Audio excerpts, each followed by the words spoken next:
구독, 좋아요, 알림 설정 부탁드립니다.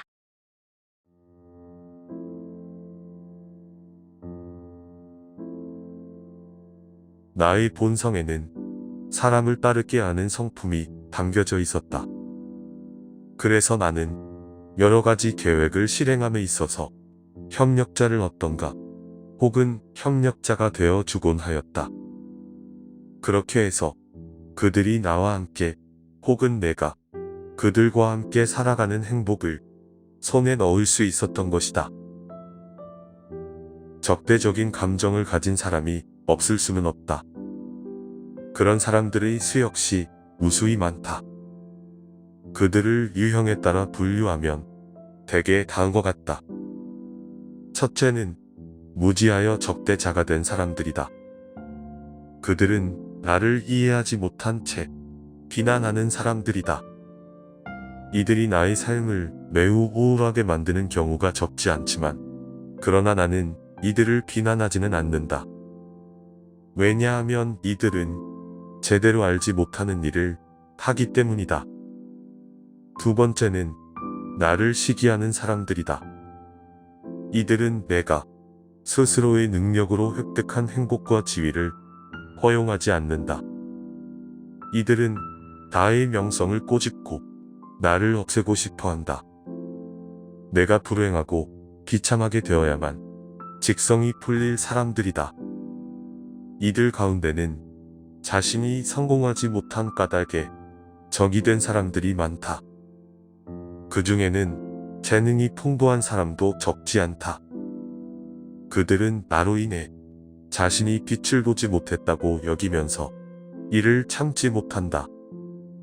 세 번째는 이치를 따져서 공격하는 사람들이다. 나 역시 한 인간이고, 따라서 인간으로서의 결점과 약점이 없을 수가 없다. 이것은 내 작품의 경우도 마찬가지다. 피할 수 없는 결점과 약점이 있기 마련이다. 나는 항상 교양을 쌓고 인격의 연마를 게을리하지 않았다. 때문에 나는 끊임없이 진보하고 있다. 하지만 나의 적대자들은 이미 오래전에 내가 시정한 결점을 두고 자주 나를 비난한다. 그러나 이들은 별로 해로울 게 없다. 왜냐하면 이것은 내가 이미 수십 리를 간 뒤에 뒤를 향해 활을 쏘아대는 것과 같기 때문이다. 사실 나는 이미 끝낸 작품에 대해서는 관심을 두지 않는다. 나는 거기 머물러 연연해하기보다는 오히려 그것과 다른 뭔가 새로운 것을 창조해낸다. 네 번째는 사고방식과 견해의 차이에서 비롯되는 적들이다. 같은 나무에 달린 이 파리들 가운데도 완전히 닮은 것은 거의 없다. 마찬가지로 수많은 사람들 가운데서 신념과 사고방식이 완전히 일치하는 사람을 찾는다는 건 불가능한 일이다. 사정이 이런데도 나를 반대하는 사람들의 수보다 오히려 친구와 지지자들이 많다는 사실에 나는 적잖이 놀라곤 한다. 때문에 나는 나를 반대하는 이들이 뭐라건 거의 문제 삼지 않는다. 그들이 그렇게 관심 있어 하고 모든 걸 결부시켜 생각하는 성공 같은 것에도 나는 크게 개의치 않는다. 조용히 나 자신의 길을 나아갈 뿐이다. 나는 어떤 폭력적 혁명도 좋아하지 않는다. 왜냐하면 그것이 좋은 결과를 가져올 수도 있겠지만 그것은 불에 못지않은 파괴를 초래하기 때문이다. 혁명을 행하는 사람이나 그 원인을 제공하는 사람들을 나는 증오한다. 물론 우리에게 조금이라도 나은 미래를 약속하는 개혁이라면 나는 그것을 언제나 환영한다. 그러나 그것이 폭력적이거나 돌발적인 것이라면 그 모든 것은 나에게 맞지 않는다. 그것은 자연스럽지 않고 그래서 불편하기 때문이다. 다른 사람들이 자기와 조화를 이루기를 바라는 것은 어리석은 일이지.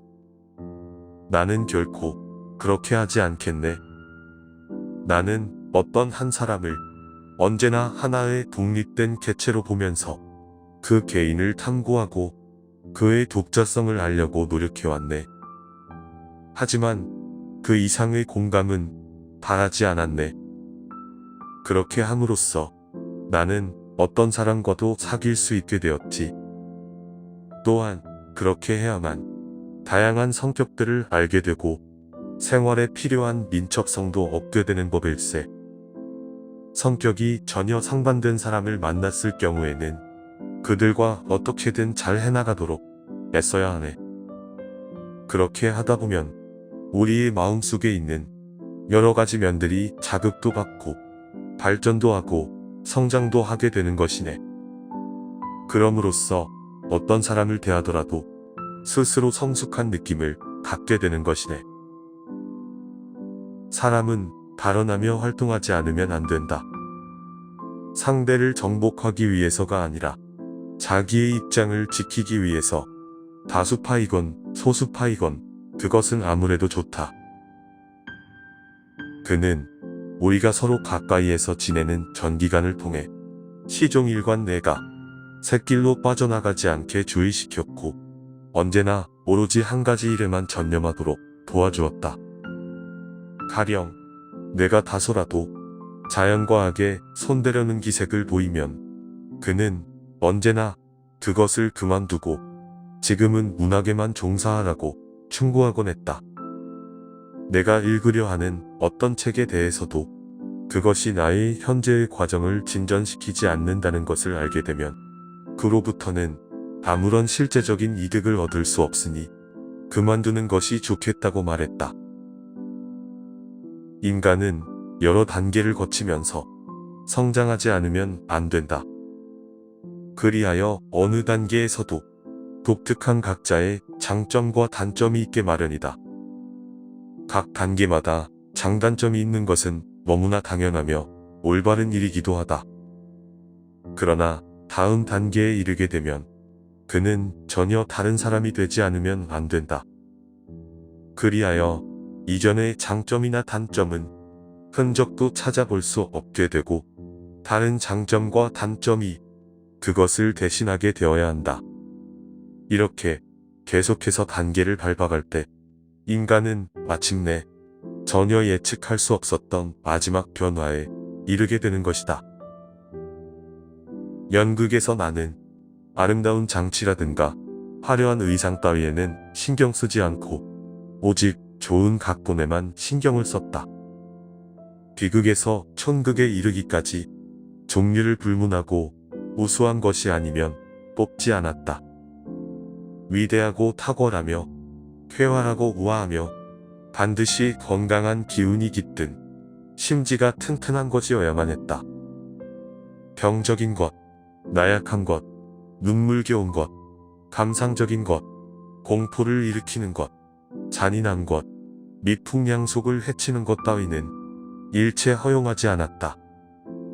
그러한 것이 상연되면 관객이나 배우가 손상될까봐 두려웠기 때문이다. 자유로운 이 땅에서 자유로운 사람들과 살고 싶다. 그러면 순간을 향해 네, 이렇게 말해도 좋으리라. 멈추어라. 너는 너무도 아름답구나. 내가 세상에 남겨놓은 흔적은 영원히 사라지지 않을 것이다. 이같이 드높은 행복을 예감하면서 나 이제 최고의 순간을 맛보았나니 사물의 무상함에 대해 심각하게 고민하고 속세의 덧없음에 몰두하는 사람들을 보면 안타깝다. 모름지기 우리 인간은 덧없는 것을 의미 있는 것으로 만들기 위해 태어나지 않았는가?